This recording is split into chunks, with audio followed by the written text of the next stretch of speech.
Everyone, welcome back to my channel. आज हम लोग बात कर रहे हैं होम मैनेजमेंट की यूनिट 1 के फर्स्ट टॉपिक के बारे में। इसकी ये पार्ट 2 वीडियो है। पहली वीडियो चैनल पर अपलोड कर दी गई है, अगर आपने अभी नहीं देखी है तो प्लीज़ चेक कर लीजिएगा। तो हम लोग इसको कंटिन्यू करते हैं नेक्स्ट टॉपिक से, समाज में परिवार क्या है योगदान से। तो परिवार जो फैमिली है, अब तक हम लोगों ने फैमिली के टाइप्स देख चुके हैं। हम लोग फैमिली के लाभ और नुकसान देख चुके हैं, और हाउसिंग देख चुके हैं, घर कितने प्रकार के होते हैं, कैसे होते हैं, सारी चीज़ें हम देख चुके हैं। घर को बनाने के लिए, खरीदने के लिए क्या क्राइटेरिया होना चाहिए, ये टॉपिक्स देख चुके हैं। अब हम लोग परिवार, समाज में परिवार का योगदान देख रहे हैं। तो समाज में आदर्श जो है वो फैमिली बनाती है, यानी कि एक जो आदर्श परिवार होता है वो समाज में परिवार के द्वारा बनता है, रूल्स रेगुलेशन से, चाहे अपने बिहेवियर से बनाया जाता है। नैतिक मूल्यों को प्रदान करता है परिवार समाज में, क्योंकि जब आप गुड बिहेवियर शो करते हैं तो बाकी लोग भी उसको अडॉप्ट करते हैं। सामाजिक पहचान बनाता है परिवार। यौन क्रियाओं को नियंत्रित करता है परिवार, क्योंकि सोसाइटी और फैमिली ये सिखाती है कि आपके जो भी सेक्सुअल रिलेशनशिप होते हैं वो आपके हस्बैंड और वाइफ के साथ में होते हैं, क्योंकि एनिमल्स में और ह्यूमन में क्या बेसिक डिफरेंस है वो यहाँ पर क्रिएट किया जाता है। संवेगात्मक और क्रियात्मक नियंत्रण सिखाते हैं, यानी कि इमोशनल और आपका एक्शन के जो कंट्रोल है वो कैसे, क्योंकि हर जगह आप हर तरीके का व्यवहार नहीं कर सकते हैं। आपको व्यक्ति, जगह, स्थान और परिस्थिति को देखकर अपने व्यवहार को मॉडिफाई और रेगुलेट करना होता है। परिवार समाज की पहली इकाई होती है, ये भी आपको उस समाज के लिए दिया जाता है। परिवार शैक्षिक योगदान प्रदान करता है, यानी कि आपकी जो एजुकेशन है, आपको कैसे व्यवहार करना है। शिक्षा मतलब सिर्फ किताबी ज्ञान नहीं है, बल्कि व्यवहारिक ज्ञान भी है, क्रियात्मक ज्ञान भी है।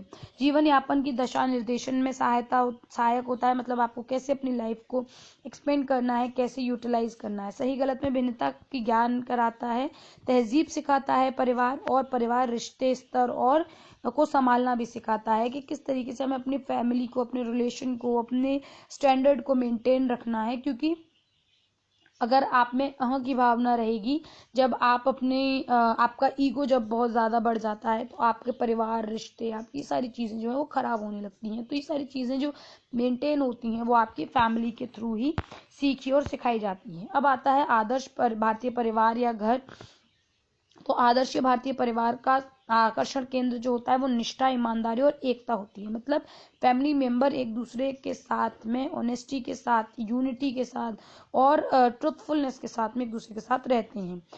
भारतीय परिवार जो है वो आपका कलेक्टिविज्म की परिभाषा या फिर उसके प्रतीक कहे जा सकते हैं, क्योंकि सभी एक साथ रहते हैं, एक दूसरे की भावनाओं को समझते हैं, आवश्यकताओं को समझते हैं। भारतीय परिवार की जो संस्कृति है वही आपकी संयुक्त परिवार में है, एकांकी परिवार में नहीं है। एकांकी परिवार का जो कॉन्सेप्ट है वो आपका वेस्टर्न कॉन्सेप्ट है, लेकिन भारतीय परिवार जो है वो कलेक्टिविज्म में ज़्यादा विश्वास रखते हैं। भारतीय परिवार जो है वो हार्मनी और आपकी अंतर्निर्भरता और आपसी चिंतन की भावना में पर रहते हैं, यानी कि वो एक दूसरे पर डिपेंडेंट होते हैं, एक दूसरे के बारे में सोचते हैं, सिर्फ केवल अपने बारे में नहीं सोचते हैं।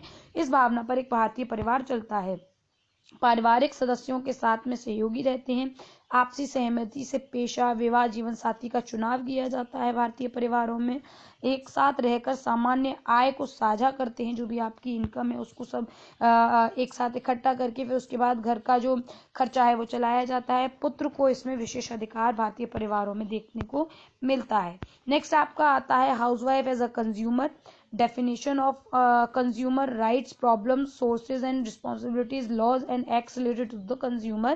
नेक्स्ट आपका इसमें टॉपिक है। तो उपभोक्ता संरक्षण अधिनियम जो है वो 2019 के अनुसार उपभोक्ता कौन है देखा जाए तो जो अब देश है, जो हमारा पूरा देश है, उसमें कंज्यूमर एक्ट 1986 के स्थान पर नया आपका कंज्यूमर एक्ट आया है, जो है 2019 वाला, जो लागू हो चुका है।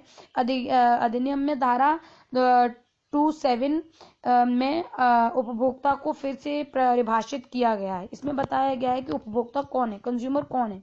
इस अधिनियम के अनुसार वह व्यक्ति जो किसी सेवा या उत्पाद के शुल्क अदा कर सेवा या वस्तु प्राप्त करता है, उसका उपभोग करता है, वो उपभोक्ता है। इसमें ऑनलाइन तथा ऑफलाइन दोनों तरह के लेन देन शामिल किए गए हैं। इससे पहले जो आपका उपभोक्ता था उसमें ऑनलाइन को इंक्लूड नहीं किया गया था। मतलब जो भी व्यक्ति है, जो लोग वस्तु को पुनः विक्रय के उद्देश्य से माल को खरीदते हैं अथवा व्यवसायिक उद्देश्य से वस्तु को खरीदते हैं, वो उपभोक्ता की श्रेणी में नहीं आएंगे। अगर आपने एक चिप्स का पैकेट खरीदा है और आप उसको खुद कंज्यूम कर रहे हैं, उसको बेच नहीं रहे हैं आगे, तो आप एक उपभोक्ता हैं। और अगर आप उस चिप्स के पैकेट को खुद कंज्यूम ना करके उसको आगे बेच देते हैं, तो आप कंज्यूमर नहीं कहलाएंगे। इस अधिनियम के अनुसार यह कहा गया है। 24 दिसंबर की इंपॉर्टेंट डेट्स हैं, याद रखिएगा। 24 दिसंबर को उपभोक्ता दिवस मनाया जाता है। 15 मार्च को वर्ल्ड कंज्यूमर राइट डे, वैश्विक उपभोक्ता अधिकार दिवस मनाया जाता है। और पहली लोक अदालत जो है वो 1986 चेन्नई में हुई थी। ये डेट से आप याद रखेंगे। उसके बाद आता है उपभोक्ता के क्या अधिकार हैं। तो उपभोक्ता संरक्षण का क्षेत्र माल विक्रय अधिनियम 1930 से शुरू माना जाता है। इसके बाद उपभोक्ता संरक्षण अधिनियम 1956 में पारित हुआ था। उपभोक्ता अधिनियम 1986 की धारा 6 में उपभोक्ताओं के संरक्षण और संवर्धन हेतु निम्नलिखित अधिकारों का प्रावधान किया गया, जैसे कि सुरक्षा का अधिकार। अगर कोई भी संकट में माल में विरुद्ध संरक्षण का जो अधिकार है वो दिया गया कि अगर आपको कोई प्रॉब्लम आती है तो आप उसमें अधिकार मिलेगा। सूचना का अधिकार, इंफॉर्मेशन का अधिकार, चयन का अधिकार, सुनवाई का अधिकार, निवारण का अधिकार और उपभोक्ता शिक्षा पाने का भी अधिकार। बेसिक 6 अधिकार आपको उपभोक्ता संरक्षण में दिए जाते हैं। फिर है उपभोक्ता के कर्तव्य क्या है। देखिए, लेन देन का प्रमाण रखें अपने पास। जो भी आपने परचेज किया है उसका बिल, रसीद, ये सब होनी चाहिए आपके पास में। उसके बाद जो भी आप सामान खरीद रहे हैं उसका जो आप मार्क है वो जरूर चेक करें। गुणवत्ता जो चिन्ह होता है, क्वालिटी मार्क, वो आपका जैसे ISI, agriculture mark, ISO, FPO, eco, जो भी मार्क है वो देखकर खरीदना चाहिए। वस्तु सेवा में जो भी आपके दोष है उसको तुरंत विक्रेता को सूचित करें, शिकायत करवाएं, उसकी दस्तावेज के प्रमाण जुटाएं उसके।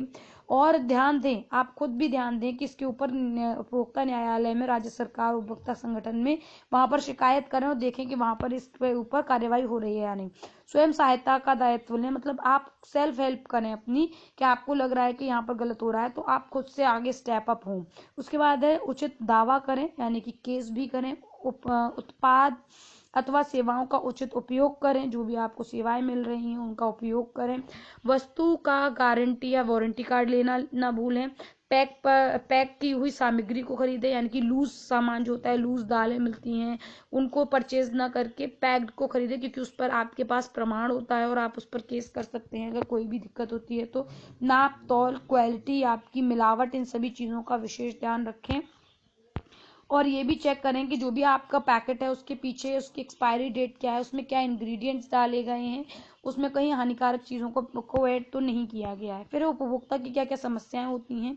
तो बाजार की स्थिति पर निर्भर रहना पड़ता है उपभोक्ता को। जो मार्केट में मिल रहा है वो आपको लेना पड़ेगा, जो भी ब्रांड आपकी XYZ उपलब्ध है। वस्तु का गुण जो है उस पर डिपेंडेंट होना पड़ता है कि किस तरीके की क्वालिटी जो सेलर है वो प्रोवाइड कर रहा है। चुनाव की समस्या होती है, कितनी सारी चीजें हैं, रोज नए नए भ्रामक एडवर्टाइजमेंट आपको टीवी में देखने को मिलते हैं, तो क्या कौन सा चुने, कौन सा ज्यादा बेहतर है। और झूठे विज्ञापन भी आपको देखने को मिलते हैं। फिर है अनावश्यक कर भी आपको देना पड़ता है। ये सभी एक उपभोक्ता की समस्याएं हैं। फिर है लॉज एंड एक्ट्स जो है कंज्यूमर स्किल से रिलेटेड है, उनके बारे में बात कर लेते हैं। तो भारतीय सरकार ने उपभोक्ता संरक्षण के लिए बहुत सारे आपके स्ट्रॉन्ग कदम उठाए हैं। ये जो कानून है ये उपभोक्ता संरक्षण अधिनियम 1986 में बनाए गए थे। उपभोक्ता के हित में सरकार द्वारा बनाए गए विभिन्न कानून हैं। खाद्य पदार्थ निषेध अधिनियम 1954 में जो आया था, इसमें खाद्य पदार्थों में मिलावट की रोक के लिए 1 जून 1955 से इसको लागू कर दिया गया था। केंद्रीय खाद्य तकनीक अनुसंधान महसूल ये मिलावट खाद्य पदार्थों का परीक्षण करता है।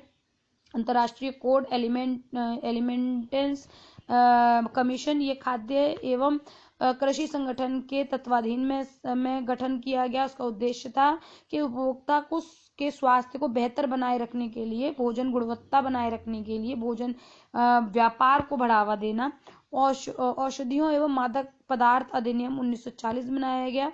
औषधियों एवं मादक पदार्थों के गुणों की जांच करना, इन पर लेबल लगाना अनिवार्य कराया इन्होंने। मात्रा, उपयोग, निर्माण तिथि, एक्सपायरी डेट, ये सब लिखने के लिए भी इन्होंने जोर दिया और हिंदी और इंग्लिश दोनों में ही क्लियर लैंग्वेज में सारी चीज़ों को लिखने के लिए, सारी सूची को प्रदान करने के लिए कहा। विद्युतीय उपकरण अधिनियम 1976 में आया, जिसमें कि जो भी आपके इलेक्ट्रॉनिक्स हैं वो इस तरीके के बनाए जाए जिनसे आपको इलेक्ट्रॉनिक शॉक ना लगे, इसकी सुरक्षा के लिए विशेष ध्यान दिया गया। फिर एकाधिकार और नियंत्रण व्यापार अधिनियम, ये आपका, इसमें आपको बेसिकली उपभोक्ता की जो मनमानी ढंग से पैसे लेने की जो व्यवहार था उसको हटाकर एक स्वस्थ प्रतियोगिता वाला बाजार स्थापित किया गया। तो उसके बाद है कुछ और आपके एक्ट्स आए हैं, जैसे कि the standard of weight and measure act 1976, the prevent block marketing and maintenance of supply of essential commodities 1980। Date याद रखिएगा सबकी। The standard of weight and measurement आपका enforcement act 1985, bureau of India standard act 1986, the sales and goods act 1938, the essential commodity act 1955, consumer protection act 2019, information technology act 2000 में आया। तो इस तरीके से हम लोगों ने कंप्लीट कर लिया है अपना यूनिट 1 होम मैनेजमेंट का। वीडियो अच्छी लगी हो तो लाइक शेयर एंड कमेंट करें। If you want to purchase these notes you can contact me on Telegram. The link has been given in the description box. Thank you for watching my video and have a good day. Bye bye.